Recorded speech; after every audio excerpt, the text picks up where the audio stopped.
नदी किनारे बसे सुंदरवन गांव में पली बड़ी सुमन एक बहुत ही सुंदर और समझदार लड़की थी। गरीबी के कारण सुमन अपनी मां अनीता के साथ खेतों में काम करवाया करती थी। ऐसे ही एक दिन जब सुमन घर की सफाई कर रही होती है, तभी उसके घर के द्वार पर एक साधु आता है और बोलता है, भिक्षाम दही भिक्षाम दही। अभी आ रही हूँ बाबा। हाँ जाओ पुत्री। ये लीजिए बाबा, जल पीना चाहेंगे आप? हाँ पुत्री, थोड़ा जल पिला दो। सुमन जल्दी से साधु बाबा के लिए जल लेकर आती है। साधु बाबा उनके घर की चौखट पर बैठकर जल पीने लगते हैं। तभी साधु बाबा बोलते हैं, कन्या जरा अपना दाहिना हाथ दिखाओ। ये लीजिए बाबा।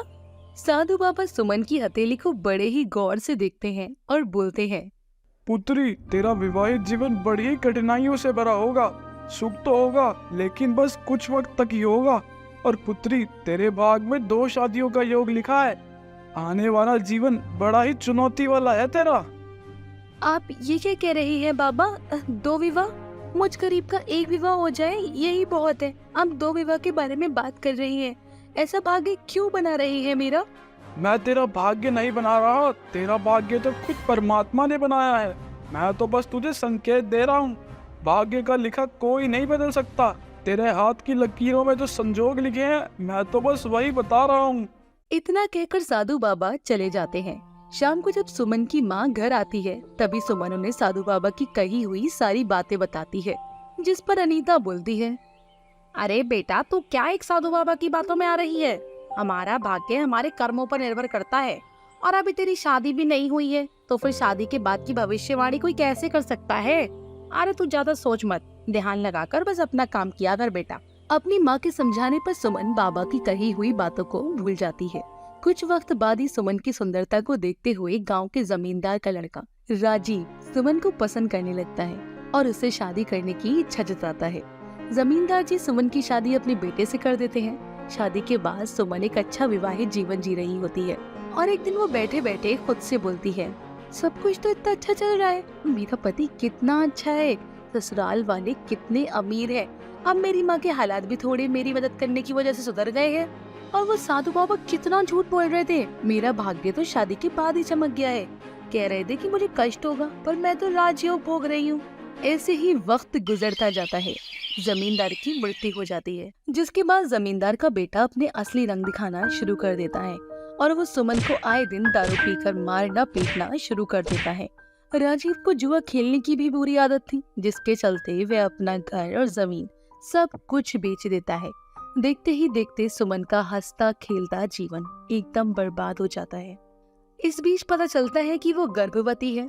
वो ये बात जब राजीव को बताती है, तब राजीव बोलता है, जरूरत नहीं है मुझे इस बच्चे की। जाओ जाकर अस्पताल से दवाई ले आओ और इस बच्चे को गिरा दो। इस बच्चे को पैदा करने की कोशिश भी मत करना। मेरे पास बस मेरी शराब और जुए के लिए पैसे हैं। तुम्हारे बच्चे को पालने के लिए मेरे पास एक फूटी कौड़ी तक नहीं है। समझ गई तुम? अभी कैसी बातें कर रहे हैं? इस नन्ही सी जान का क्या कसूर है? मैं कोई दवा नहीं खाऊंगी, मैं अपना बच्चा नहीं गिराऊंगी। मैं भी देखता हूँ तुम्हारा ये बच्चा कैसे जीता है। आखिर इस बच्चे का पिता तो मैं ही हूँ ना। अगर मैं इस बच्चे को दुनिया में आने का रास्ता दिखा सकता हूँ, तो मैं इसकी जान भी ले सकता हूँ।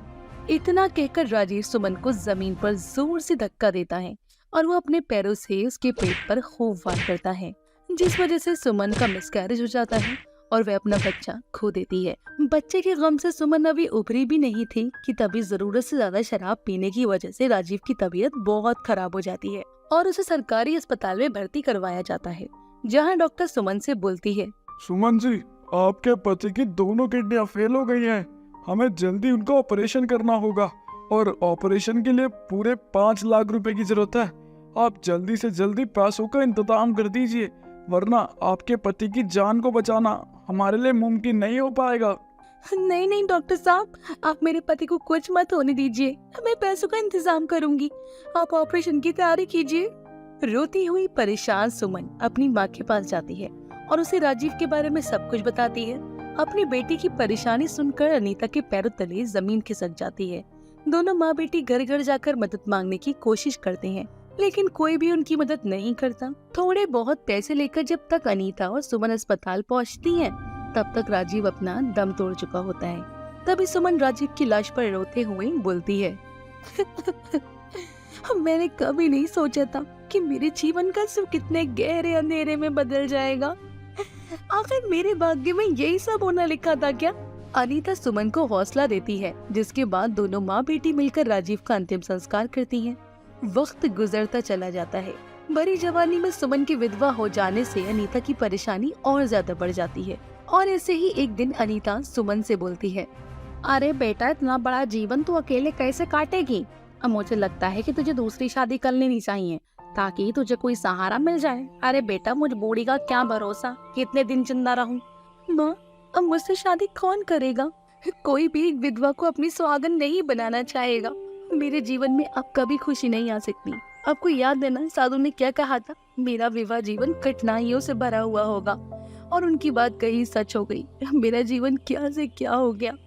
लेकिन मैं अब अपने भाग्य का लिखा दूसरा विवाह नहीं होने दूंगी, फिर चाहे जो भी हो जाए। देख बेटा, अगर साधु की बात सच थी तो फिर भाग्य के लिखा कोई नहीं बदल सकता। अगर तेरे जीवन में दूसरा विवाह लिखा है तो वो होकर रहेगा बेटा, तू उसे टाल नहीं सकती। मुझे नहीं पता माँ, पर मैं क्या कर सकती हूँ और क्या नहीं कर सकती, पर मैं दूसरा विवाह नहीं कर सकती। इतना कहकर सुमन चली जाती है। ऐसे ही शहर से बंटी और राजू नाम के दो दोस्त गांव घूमने के लिए आते हैं। सुमन के गांव में ही उनके चाचा बिरजू का घर था। बिरजू के घर के सामने ही सुमन का भी घर था, जहाँ राजू बहुत ही नेक दिल इंसान था, वही बंटी छिछोरा लड़का था। ऐसे ही एक दिन जब सुमन अपने घर के बाहर की सफाई कर रही होती है, तभी सुमन को देखकर पंडू बिरजू से बोलता है, अरे चाचा, ये कौन है? बड़ी सुंदर है। अरे बेटा, ये सुमन बिटिया है। बेचारी की एक अच्छे घर में शादी हुई थी, पर पति शराबी निकला और भरी जवानी में ये बेचारी विधवा हो गई। अभी अपनी माँ के साथ यहाँ रहती है। इसका मतलब इसे सहारे की जरूरत है। मेरा मतलब है कि बहुत बुरा हुआ बेचारी के साथ। बंटी अब आते जाते सुमन पर नजर रखने लगता है और आते जाते उसे देखकर तरह तरह के दुष्ट विचार अपने मन में आने लगता है। ऐसे ही एक दिन जब सुमन कुएं से पानी भरकर आ रही होती है, तभी घोड़े पर सवार बंटी उसके सामने आता है और बोलता है, कहाँ जा रही हो विश्व सुंदरी? कहो तो तुम्हारी मदद कर दें। पानी का मटका बड़ा भारी होगा, कहीं तुम्हारी पतली कमर लचक ना जाए। जी नहीं, मुझे आपकी कोई मदद नहीं चाहिए। आप अपना घोड़ा उस तरफ करें और मुझे जाने दें। अरे ऐसे कैसे जाने दें? अभी तो तुम्हें जी भर के देखा तक नहीं है, जरा पास से देखे तो सही।